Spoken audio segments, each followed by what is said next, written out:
AIL. This is the Biochar Skills tutorial for the Maya, Autodesk Maya 2017. So as I've said before, I'm going to be using Autodesk Maya 2017 for this tutorial, and this is the beginner's tutorial. So if you're wishing to start learning or start a kind of class, a kind of tutorial kind of class about Autodesk Maya 2017, then this video is for you, okay? I'm going to make it like a very good and the best explanatory video that you can actually see online.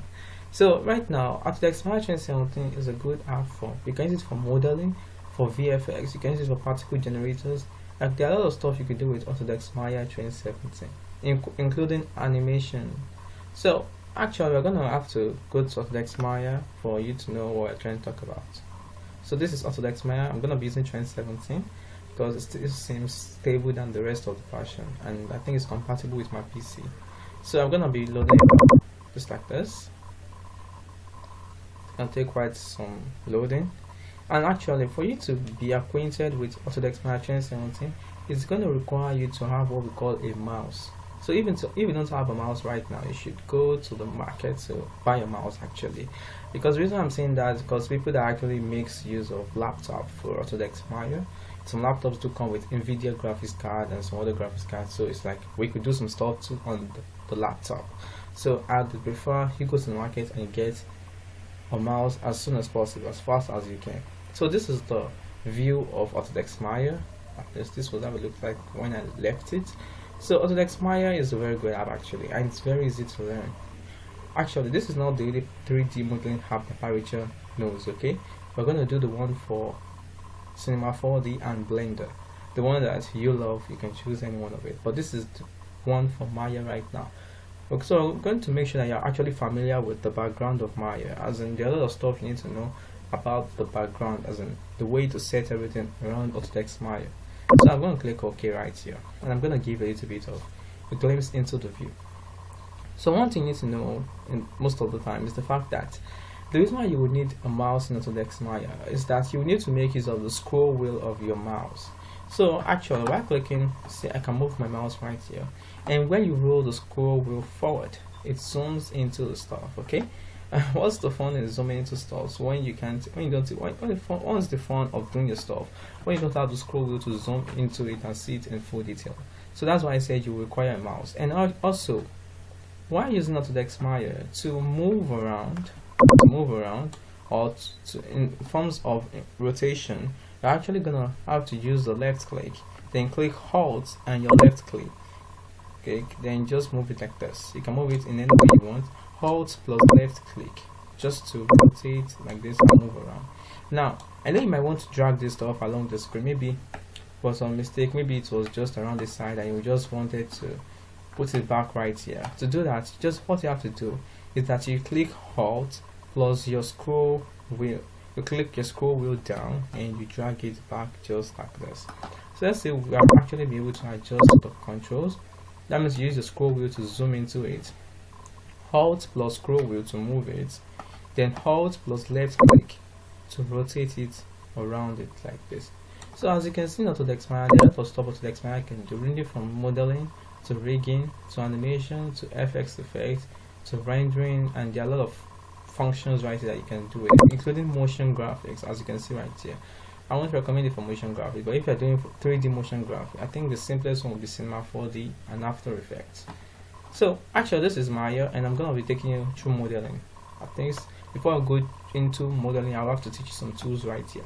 So let me just see how far we can go with this tool. So right here you see some set of tools, from curves and surfaces to polygons to sculpting to rigging to animation to FX catching, and there are a lot of tools right here, and these are just for modeling. If I click rigging, the set of tools here just change right now. If I click animation, some set of new tools will appear here. So it's like the person who designed this app actually gave it a kind of UI, like a very good UI, okay, that you can actually easily adjust to. So this is modeling. This is the part for modeling, and right here we got the curves and surfaces. Okay, these are the curves. These are just 2D, mostly for 2D stuffs. But if you want the 3D kind of modeling, you can just go to the polygons. Look at a lot of polygons right here. You can add some text, put some SVG pictures, and just add little functions to everything. As you can see, Maya actually has a lot of functions actually. a lot of slice tool, like a lot of tools are actually right here that you can actually make use of. Okay, well, let's make use of the basic and simple tools. Look at this. This is a sphere. Okay, there's a sphere, and this is a cube, this is a cylinder, a cone, this is a plane, this is a torus, this should be a pyramid, and this should be a tube. Okay, so actually there are a lot of stuff you could actually do with Maya. Okay, now let me take you through the basics of you knowing the parts and the how in which Maya just goes in and everything. Now when I put this right here, I've selected it and it shows up right here. The information of the functions of this particular shape I just put right here is going to show up right here, as you can see it right now. So I could adjust some controls right here, like the mesh controls, the mesh component display, the tessellation attributes. Like I could adjust quite a lot of stuffs.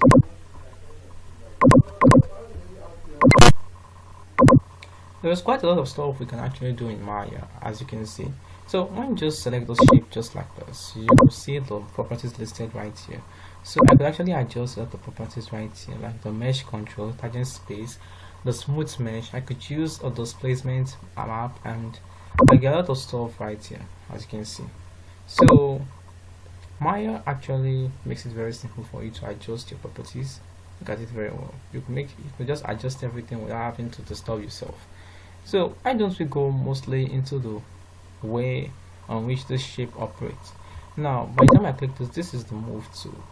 Okay, and actually all these tools you're not mostly gonna be needing them most of the while, but the tools you're gonna be needing most of the while is this one, and this one. Now as we explore most of about Maya, I'm going to explain the rest of those tools and everything about all those tools. Okay, but for now that we're not using them in Maya right now, we're gonna just use the move tool. So this is the move tool. This is also the move tool. Sorry, this is the move tool. I'm sorry. Actually, this is the cursor for selecting object. This is the rotation tool, and this is the scale tool. Okay, and actually right here, let me just switch this back to normal. See, sorry about that.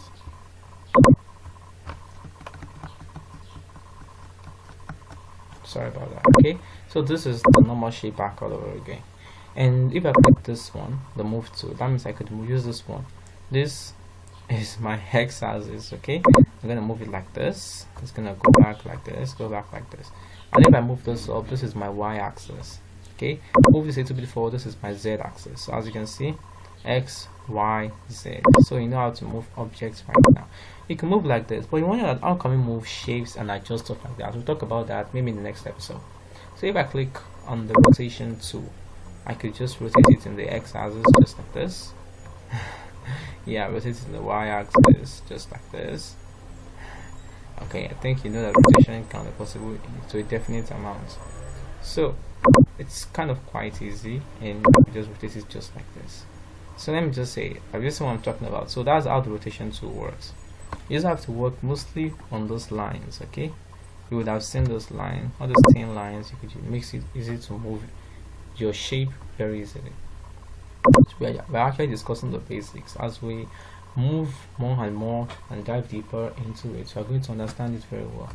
So this actually helps you to rotate your shape. Okay, look at it. Okay, this is for the x axis, the y axis, and also the z axis. Okay, so it helps you to move your shape left and right to any way in which you want it. So I'm going to click Ctrl Z,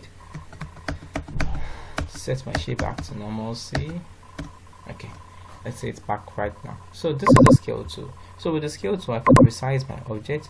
If you click on this center yellow stuff right here, it could increase it whether small or big. Okay, to any size in which it is meant to be increased to. Okay, see it right now, it's going to increase it uniformly around all sides. Okay, but if I just click this red one, that means I want to decrease the shape in respect to the x axis. Okay, so I'm gonna, you see, the shape folds upon itself. Have you seen what I'm trying to talk about? Now if I click the z axis, that means it's gonna fold inside just like this. Yeah, and if I pick it up right now, it's gonna stretch towards the upper part just like this.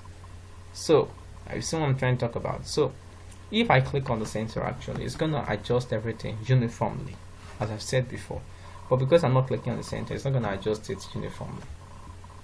So this is how it's going to look for now. So that is the one about the first part of this tutorial. Okay, we have already talked about the basic tools, such as the move tool, the rotating tool, the scale tool, and how to apply it on the object actually. So you could actually adjust some of the stuff right here, but we're not going to be doing that right now. Maybe in the next episode we'll discuss about how to adjust the objects right here. So I hope I've been in the best way in which I could actually explain the stuff very well. Okay, this is one of the first skills training, and we're trying to make sure it sounds as in the best explanation in which it can actually sound. Okay, so you now know the fact that Maya can be used for a lot of stuff, from sculpting. These are your tools for sculpting, so even rigging, to rig characters and stuff like that, even to animating your characters, to rendering your characters, give a light, camera, stuff like that. FX for mostly about those your particles, stuff like fire, like water. FX catching, also custom tools which you add the maybe for reference purpose later. Anode, this for your anode render, your Bifrost, a lot of tools right here that can be used for different kind of stuff. Okay, including your motion graphics tools. As you can see, I said don't use Autodesk Maya for motion graphics. Okay, you can use After Effects or Cinema 4D, because I don't think, even start on YouTube, I don't think there's much tutorial of Autodesk Maya motion graphics. Okay, so I think I'll recommend you use the Cinema 4D plus After Effects. So I think that's all for today's tutorial. Make sure you subscribe to the YouTube channel, and also make sure you give us a thumbs up on this video, and you can check out our other shows such as the Parature Insights and the Parature Go Initiative and Creative Ideas. Thank you very much, and share the show with everyone around you, and goodbye.